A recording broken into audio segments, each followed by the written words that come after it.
Episode number 175. What worries you, dear? Has anything dreadful happened? Asked the anxious John, tenderly kissing the crown of a little cap, which was all askew. Yes, sobbed Meg despairingly. Tell me quick, then. Don't cry. I can bear anything better than that. Out with it, love. The jelly won't gel, and I don't know what to do. John Burke laughed then as he never dared to laugh afterward, and the derisive Scot smiled involuntarily as he heard the hearty peal, which put the finishing stroke to poor Meg's woe. Is that all? Fling it out of the window, and don't bother any more about it. I'll buy you quartz, if you want it, but for heaven's sake don't have hysterics, for I've brought Jack Scott home to dinner, and...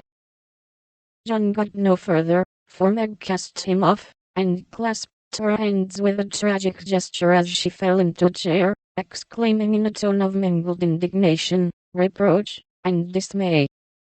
A man to dinner, and everything in a mess.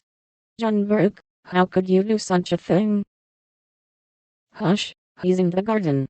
I forgot the confounded jelly, but it can't be helped now, said John, surveying the prospect with an anxious eye.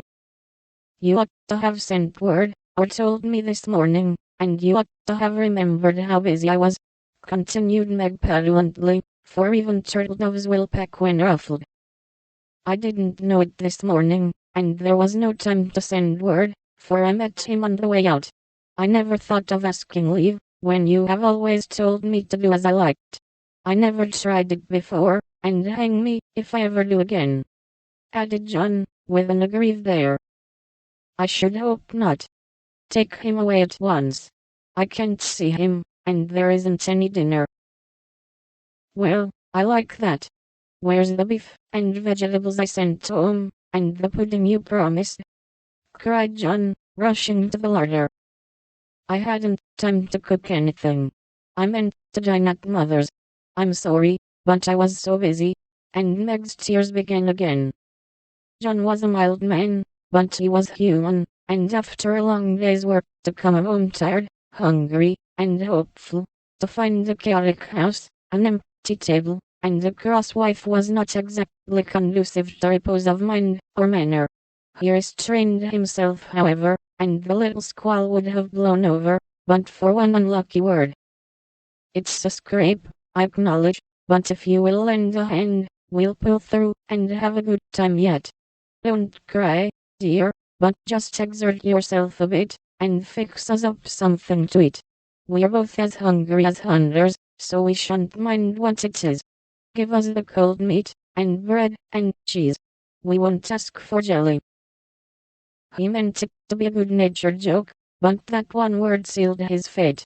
Meg thought it was too cruel to hint about her sad failure, and the last atom of patience vanished as he spoke. You must get yourself out of the scrape as you can. I'm too used up to exert myself for anyone. It's like a man to propose a bone, and vulgar bread, and cheese for company.